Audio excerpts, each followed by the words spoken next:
ആകാശവാണി.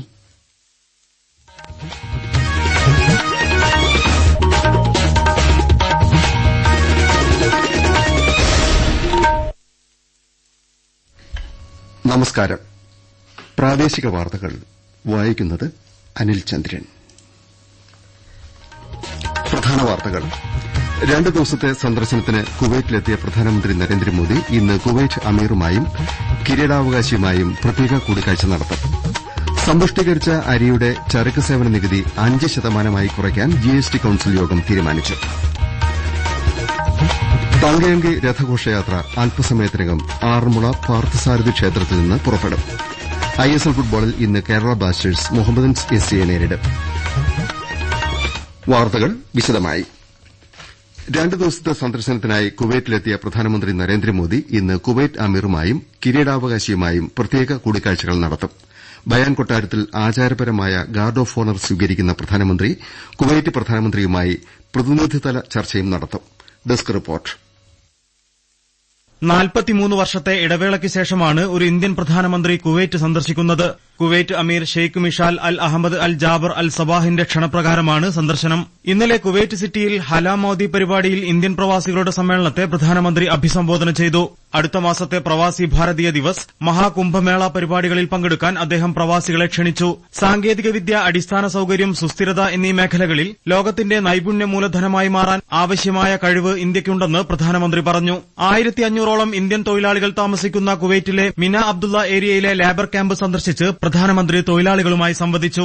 ഇന്ത്യയും കുവൈറ്റും ദീർഘകാല സൌഹൃദം കൂടുതൽ ശക്തിപ്പെടുത്താനും വിവിധ മേഖലകളിൽ സഹകരണം വിപുലീകരിക്കാനും ലക്ഷ്യമിട്ടാണ് പ്രധാനമന്ത്രിയുടെ 2 ദിവസത്തെ സന്ദർശനം.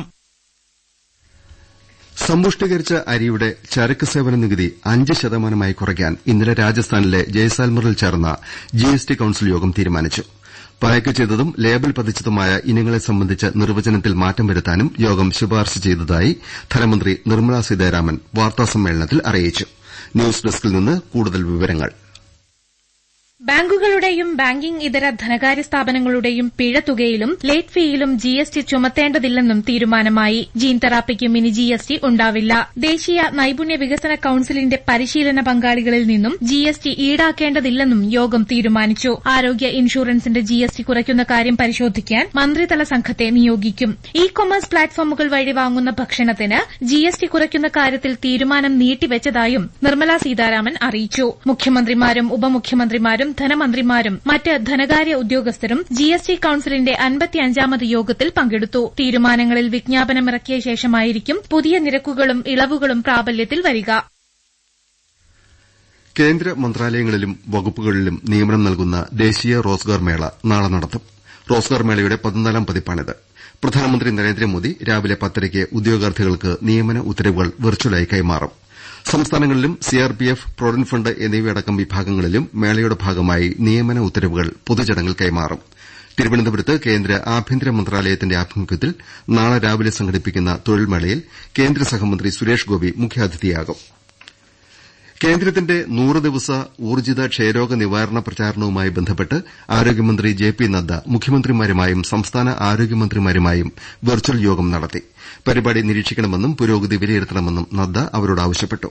നിയമസഭാംഗങ്ങളും പ്രാദേശിക ഭരണസമിതികളും പ്രചാരണത്തിൽ സാമൂഹ്യ പങ്കാളിത്തം ഉറപ്പാക്കാൻ ശ്രദ്ധിക്കണമെന്നും നദ്ദ ആവശ്യപ്പെട്ടു. Kerala administrative service officers association 1ാം വാർഷിക സമ്മേളനവും ദിനാഘോഷവും രാവിലെ മുഖ്യമന്ത്രി പിണറായി വിജയൻ തിരുവന ഉദ്ഘാടനം ചെയ്യും. ചീഫ് സെക്രട്ടറി ശാരദാ മുരളീധരനും ഐഎംജി ഡയറക്ടർ കെ ജയകുമാറുമടക്കം മുതിർന്ന ഉദ്യോഗസ്ഥരും ചടങ്ങിൽ പങ്കെടുക്കും. സമ്മേളനത്തിന്റെ ഭാഗമായി ഉച്ചയ്ക്ക് സംസ്ഥാന സിവിൽ സർവീസും നവകേരള നിർമ്മിതിയും കേരള അഡ്മിനിസ്ട്രേറ്റീവ് സർവീസിന്റെ പ്രസക്തി എന്ന വിഷയത്തിൽ സെമിനാർ സംഘടിപ്പിക്കും. ജയിക്കുമെന്ന് ഉറപ്പുള്ളവരെ നിർത്തിയാൽ വരുന്ന തദ്ദേശ തെരഞ്ഞെടുപ്പിൽ 60% സീറ്റ് നേടാനാകുമെന്ന് കേന്ദ്ര സഹമന്ത്രി സുരേഷ് ഗോപി പറഞ്ഞു. ബിജെപി ആലപ്പുഴ ജില്ലാ കമ്മിറ്റി ഓഫീസ് ഉദ്ഘാടനം ചെയ്യുകയായിരുന്നു അദ്ദേഹം. നരേന്ദ്രമോദി ഗവൺമെന്റ് ചെയ്യുന്ന എല്ലാ നല്ല കാര്യങ്ങളും സാധാരണക്കാരന് 24 മണിക്കൂറിൽ ലഭ്യമാക്കുന്ന കേന്ദ്രമായി പാർട്ടി ഓഫീസുകൾ മാറണമെന്ന് ചടങ്ങിൽ പങ്കെടുത്ത സംസ്ഥാന പ്രസിഡന്റ് കെ സുരേന്ദ്രൻ പറഞ്ഞു. കോഴിക്കോട്ട് സ്വകാര്യ ആശുപത്രിയിൽ ചികിത്സയിൽ കഴിയുന്ന എം.ടി. വാസുദേവൻ നായരുടെ ആരോഗ്യസ്ഥിതിയിൽ നേരിയ പുരോഗതിയുണ്ടെന്ന് ആശുപത്രി കേന്ദ്രങ്ങൾ പറഞ്ഞു. തീവ്ര പരിചരണ വിഭാഗത്തിൽ കഴിയുന്ന അദ്ദേഹം മരുന്നുകളോട് പ്രതികരിക്കുന്നുണ്ട്. വിദഗ്ധ മെഡിക്കൽ സംഘം അദ്ദേഹത്തിന്റെ ആരോഗ്യസ്ഥിതി വിലയിരുത്തി വരികയാണ്. ശബരിമലയിൽ മണ്ഡലപൂജയ്ക്ക് അയ്യപ്പ വിഗ്രഹത്തിൽ ചാർത്തുന്ന തങ്ക അങ്കിയുമായി രഥഘോഷയാത്ര അല്പസമയത്തിനകം ആറന്മുള പാർത്ഥസാരഥി ക്ഷേത്രത്തിൽ നിന്ന് പുറപ്പെടും. 25-ന് വൈകിട്ട് സന്നിധാനത്തെത്തും. കൂടുതൽ വിവരങ്ങളുമായി ആകാശവാണി പ്രതിനിധി ശ്രീജി ശ്രീധർ. തങ്കയങ്കി പുറപ്പെടുന്നതിന് മുൻപ് ആറന്മുള ക്ഷേത്രാങ്കണത്തിൽ ഭക്തജനങ്ങൾക്ക് തങ്കയങ്കി ദർശിക്കുന്നതിനും പറയിട്ട് കാണിക്ക അർപ്പിക്കുന്നതിനും പുലർച്ചെ 5 മുതൽ സൌകര്യമൊരുക്കിയിരുന്നു. ക്ഷേത്രങ്ങൾ ഉൾപ്പെടെ 75ഓളം കേന്ദ്രങ്ങൾ സന്ദർശിച്ചാണ് രഥഘോഷയാത്ര സന്നിധാനത്ത് എത്തിച്ചേരുക. 420 പവൻ വരുന്ന തങ്കയങ്കി തിരുവിതാംകൂർ മഹാരാജാവ് ശ്രീ ചിത്തിരതിരുനാൾ ബാലരാമവർമ്മ 1943-ൽ അയ്യപ്പന് നടക്കിവച്ചതാണ്. പോലീസിന്റെ ശക്തമായ സുരക്ഷയിൽ രഥഘോഷയാത്രയെ അഗ്നിശമന സേന ഉൾപ്പെടെയുള്ള ഉദ്യോഗസ്ഥരും അയ്യപ്പ ഭക്തരും അനുഗമിക്കും. 25-ന് വൈകിട്ട് സന്നിധാനത്ത് അങ്കി ചാർത്തി ദീപാരാധന നടക്കും. 26-നാണ് മണ്ഡലപൂജ നടക്കുക. ക്രിസ്മസ് ശബരിമല സീസണോടനുബന്ധിച്ച് കേരളത്തിന് റെയിൽവേ പ്രത്യേക ട്രെയിൻ സർവീസുകൾ അനുവദിച്ചു. 10 സ്പെഷ്യൽ ട്രെയിനുകളാണ് വിവിധയിടങ്ങളിൽ നിന്ന് കേരളത്തിലേക്കും തിരിച്ചും സർവീസ് നടത്തുക.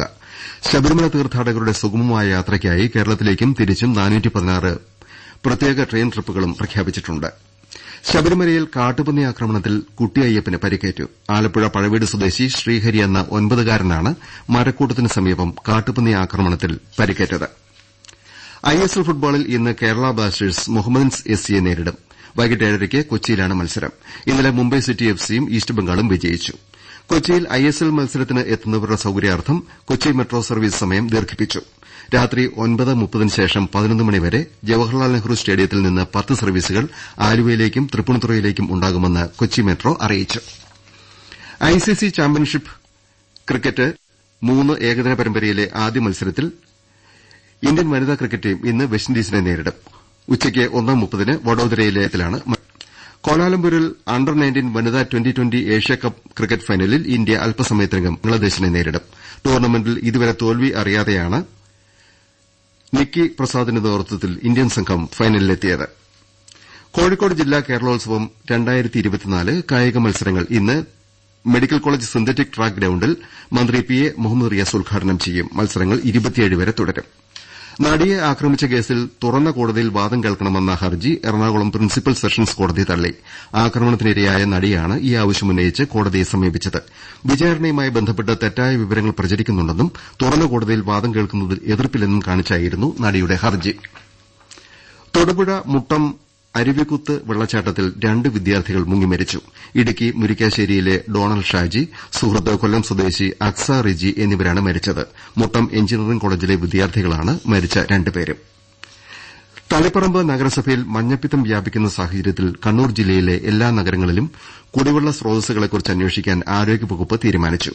വിശദാംശങ്ങളുമായി ആകാശവാണി കണ്ണൂർ ജില്ലാ പ്രതിനിധി കെ ഒ ശശിധരൻ.